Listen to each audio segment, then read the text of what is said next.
The Love Song of J. Alfred Prufrock by T.S. Eliot.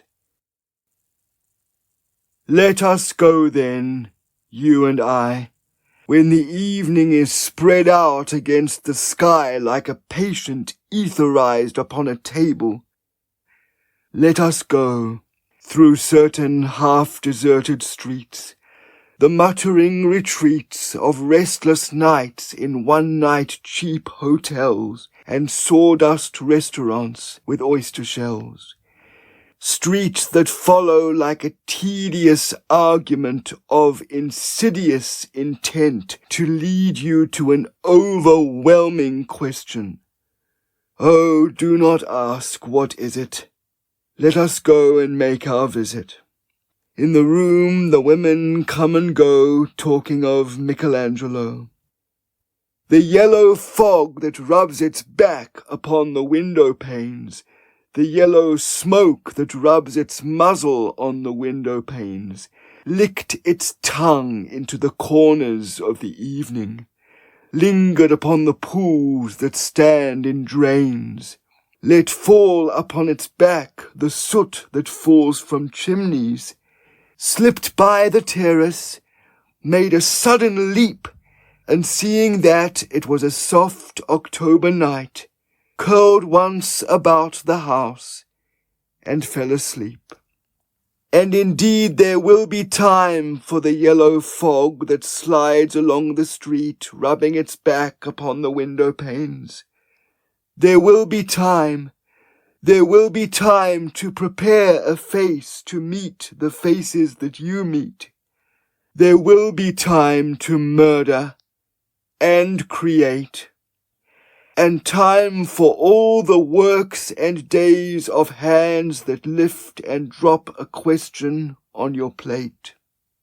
Time for you and time for me, and time yet for 100 indecisions, and for 100 visions and revisions before the taking of a toast and tea. In the room the women come and go, talking of Michelangelo. And indeed there will be time to wonder, do I dare, and do I dare? Time to turn back and descend the stair with a bald spot in the middle of my hair. They will say, how his hair is growing thin. My morning coat, my collar mounting firmly to the chin, my necktie rich and modest, but asserted by a simple pin. They will say, but how his arms and legs are thin. Do I dare disturb the universe? In a minute there is time for decisions and revisions which a minute will reverse. For I have known them all already, known them all, have known the evenings, mornings, afternoons. I have measured out my life with coffee spoons.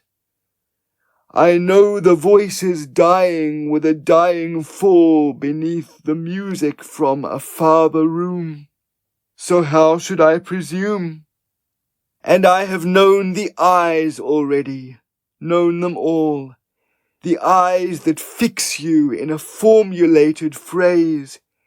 And when I am formulated, sprawling on a pin, when I am pinned and wriggling on the wall, then how should I begin to spit out all the butt ends of my days and ways? And how should I presume? And I have known the arms already, known them all, arms that are braceleted and white and bare, but in the lamplight, downed with light brown hair. Is it perfume from a dress that makes me so digress? Arms that lie along a table, or wrap about a shawl? And should I then presume? And how should I begin?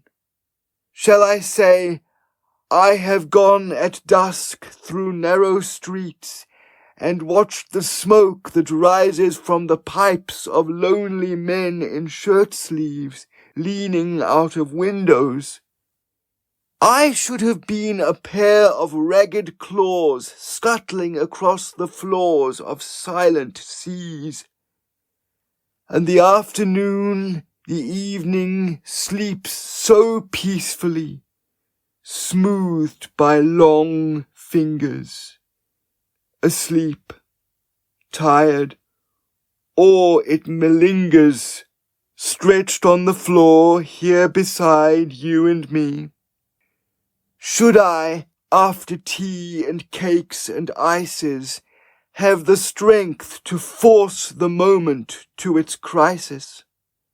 But though I have wept and fasted, wept and prayed, though I have seen my head, grown slightly bald, brought in upon a platter, I am no prophet, and here's no great matter.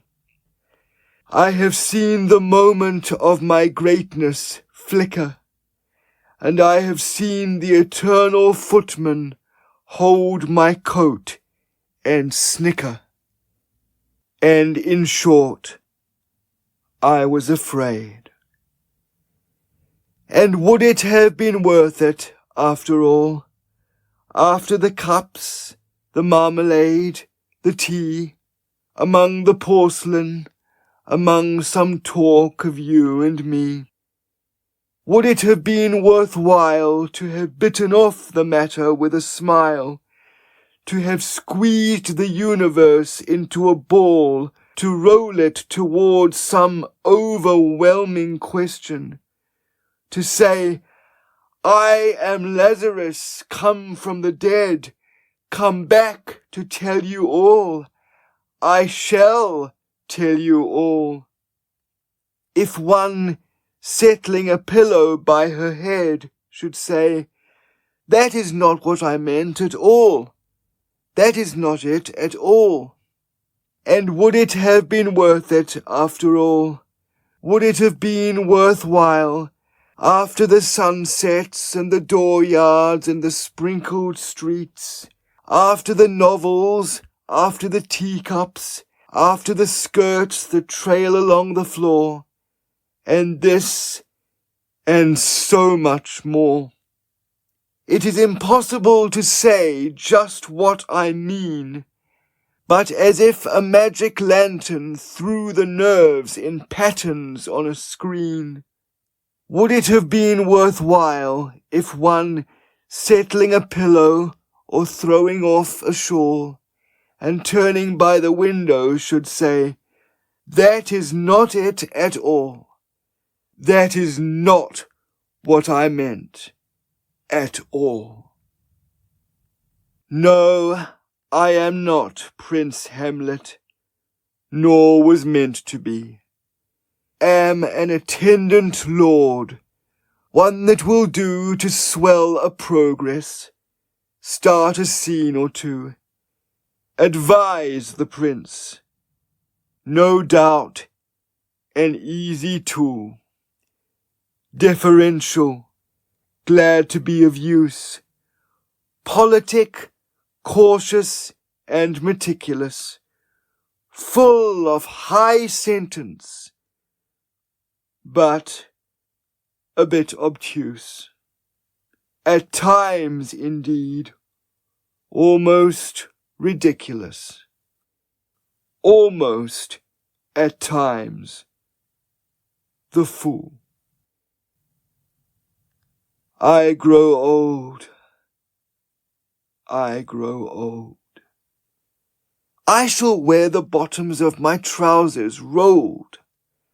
Shall I part my hair behind? Do I dare to eat a peach? I shall wear white flannel trousers and walk upon the beach. I have heard the mermaids singing, each to each. I do not think that they will sing to me. I have seen them riding seaward on the waves, combing the white hair of the waves blown back when the wind blows the water white and black. We have lingered in the chambers of the sea by seagulls wreathed with seaweed red and brown, till human voices wake us and we drown.